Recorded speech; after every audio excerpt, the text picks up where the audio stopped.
relationship with a woman, with a wife, is not 50-50. Sure. They're responsible. I didn't know this. Yeah, man. Wait, hold on. I've got to bring you in. Wait. Come on, boy. You're just a baby. No. Yes. I mean, when you said it wasn't 50-50, I no, said, it's not okay, 50-50. 60-40, 70-30. No, it's not. This is how it works. It requires a woman more money to dress, to take care of herself, to run the household. You're not really good at running the household. You don't know where the kids. You don't know when soccer practice is. Where the kids at? You ain't been to NAB, PTA meeting. You don't know nothing. You just ignorant. So who's the teacher again? That's right. You don't know nothing. A woman knows virtually everything to really run that empire.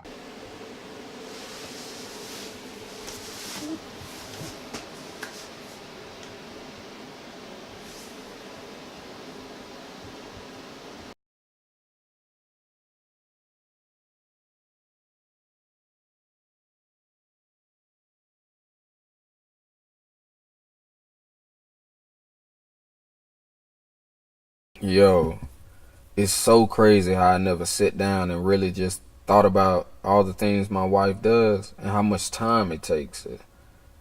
I mean, now I can see why she's so frustrated and she always telling me to do more. So after hearing Steve Harvey, I decided to interview my wife and also get two of our closest friends to see if they're going through it, if all couples go through this, or it's just us.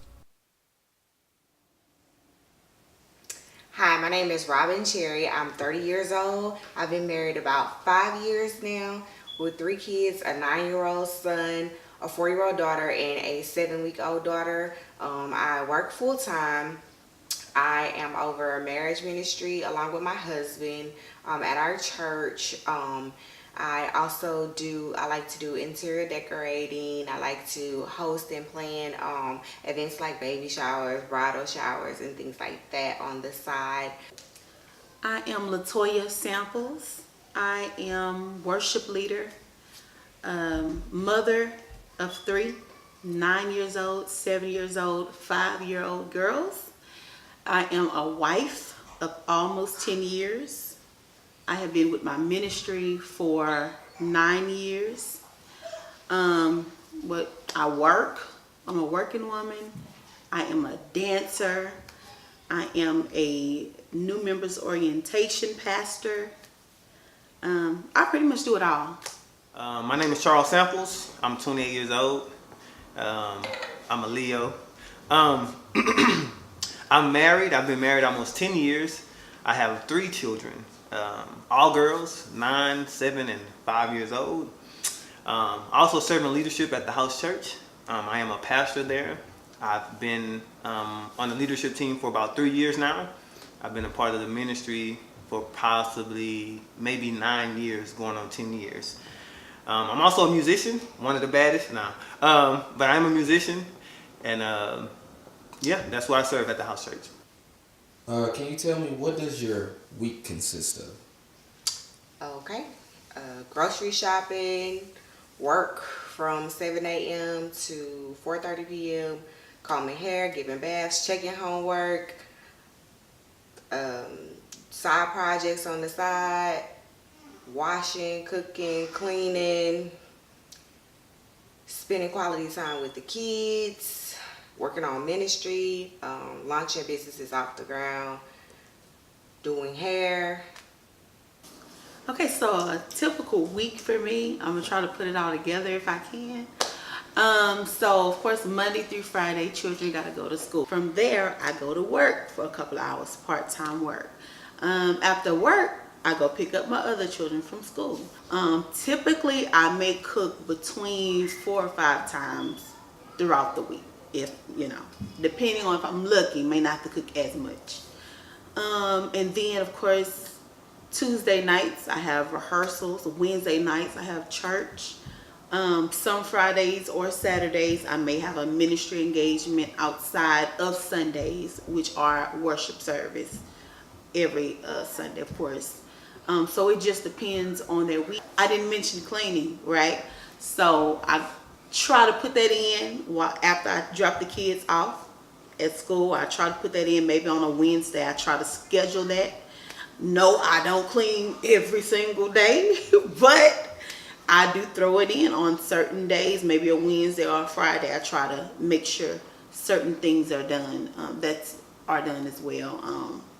Late at night, I have to finish work from earlier that day.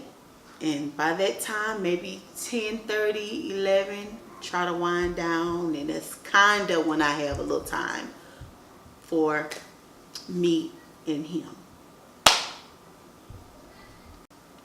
I mean, a typical week for me, I mean, I would say I do work. And although I work 5 days a week, in the type of business I'm in, it's, you know, some days I'm probably 6 days a week. Usually I work an 8-hour shift, but depending on a certain sale, you know, it might cost me to work a 12-hour day. But well, outside of that, on Tuesdays and Wednesdays, I usually have rehearsals and I have Bible studies. Like I said, but depending on work, I have missed, you know, those days sometimes. Sundays are geared towards our worship services. I'm usually, you know, at church, you know, probably, you know, 9 o'clock, 9:15, and we're not out of there, not pulling out to maybe around 1 or 2, and those days are generally centered around the family. I also play sometimes, so I might pick up gigs here and there on the weekends, but typically it involves work, and then, you know, of course, spending time with my family. So that's about it.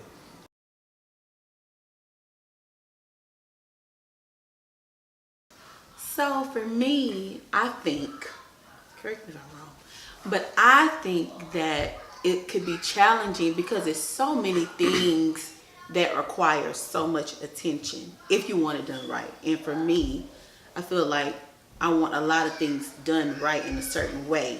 And so I put my all into it. And so for me, that's why it's kind of challenging. I mean, I don't necessarily think it's challenging. I'm all about time management and prioritizing. So I feel like if you prioritize things, then it kind of helps you not feel like it's challenging. Yeah. But what happens when everything seems like it's important to you? I mean, Because I've come into that situation where I feel like, okay, I got ministry, I got these songs that need to be done by this Sunday, and I got this, that, and the other. Got, you know what I mean? For home, you know, sometimes it's hard. well, even with that, it's all about priority. You know what I'm saying? Like, what's more important? There has been times, and there are still times now, that I have a hard time with time management. And I am a very organized person. I have checklists. Thus, I can tell you about my checklist. And it's like still hard for me because everything has so much importance to me. And I'm trying to get everything done, but there's only so much time or so many hours in a day. So for me, it is hard, and I kind of and once I think I have mastered or got a great routine impact where I can get everything done, a life event happens or something happens that switches it up, and I got to start back at square one. So yeah. I got I guess 2 answers. I do believe it is challenging, and sometimes I don't believe it's challenging. I do believe that Robin does a lot. She does a lot that I took for granted. Sometimes I still take for granted. It's things right now that I don't know. I don't know the mortgage company, where to pay the mortgage at, for the car notes. I don't know the medicine for the kids. I don't know nothing. So she does all those things. So that I commend her for that. A lot of times I used to be like, man, you ain't doing nothing. Like, what do you do, right? And the Holy Spirit always reminds me, like, you don't know nothing. She handles all the finances. She handles all these things. So with that, it's like, wow, okay, she is doing all that with ministry, with the kids and those things. So that can be challenging, and that's where I can also help. Now, on the other side, it's times where she has time. It's times to where I pick up and say, hey, you know what? You go relax, go have your little time to do these things and relax. She don't do it though. So with that, that's where for me, I can see both sides. You know what I'm saying? Like I remember one week in specific. Watch yourself. No, watch yourself. Watch yourself. You worked overtime about 3 or 4 days that week. Mm-hmm. And that I think by the end of the week, we wasn't friends. We got this thing we say, are we friends? We wasn't friends by the end of the week because you didn't prioritize your time with work and home. And I feel like I've gotten better with that because me being involved in ministry and having children and me wanting to, add on different ministries that I wanted to be a part of, I started taking more time from home, putting it towards that. And you had to stop me and say, okay, I'm noticing that you're putting a lot more time over here and you're leaving us kind of on the background. I have lazy ass. I was like, look, all the time, I usually get everything done, but today it just ain't gonna get done. I'm sorry, it's not gonna get done. I don't care who's mad. I don't care. It is what it is.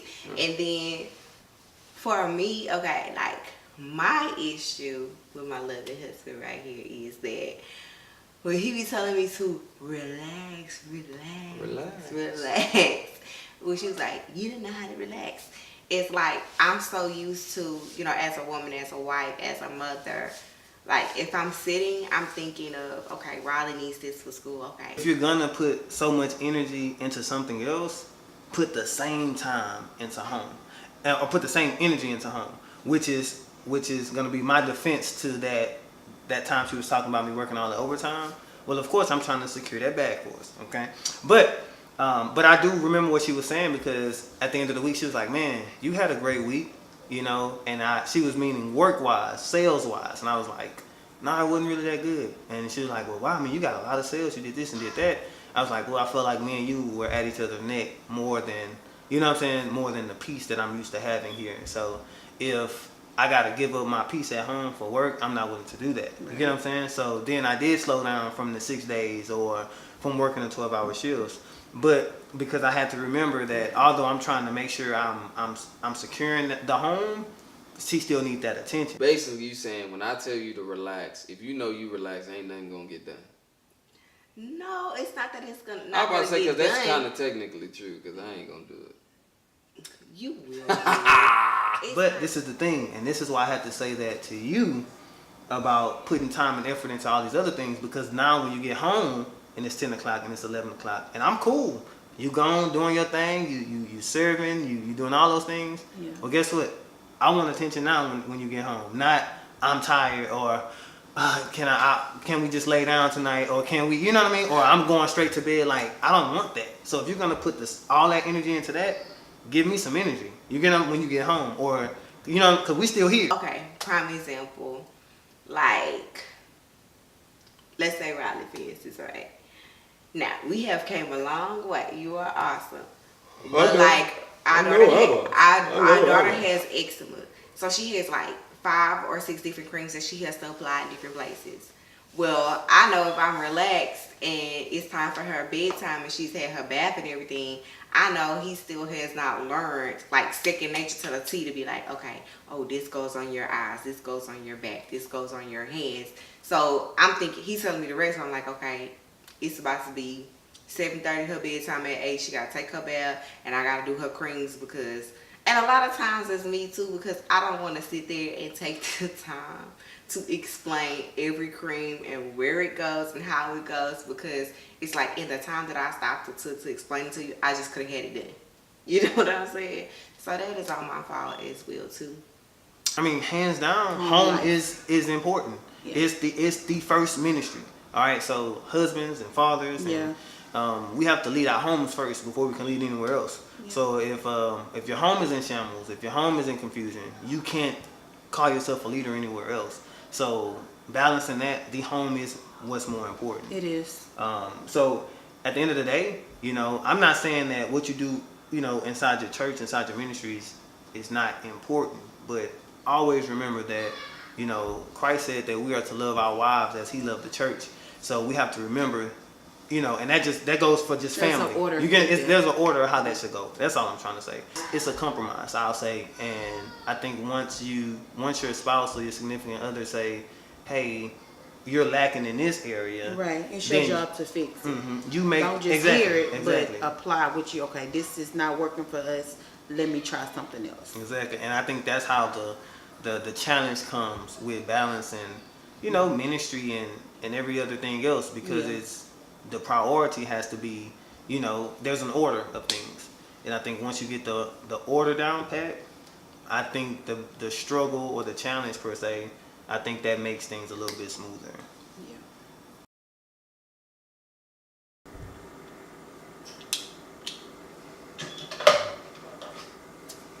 I could do more. Point blank period.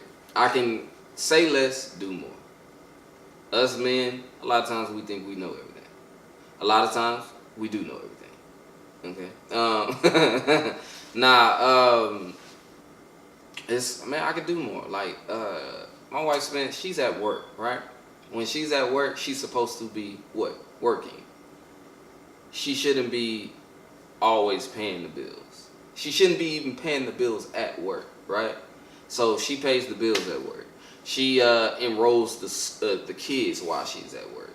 She's doing all these things at work. And what I'm doing at work, chilling, right? I'm on the phone. Maybe I'm playing games on my phone. I can be doing that too while I'm chilling at work, right? So those are things I can help her do. I can take a lot of load off of her, you know? As a woman, you know, they have a lot of responsibilities, but also as a man, we do too, and we can take those things and help our women,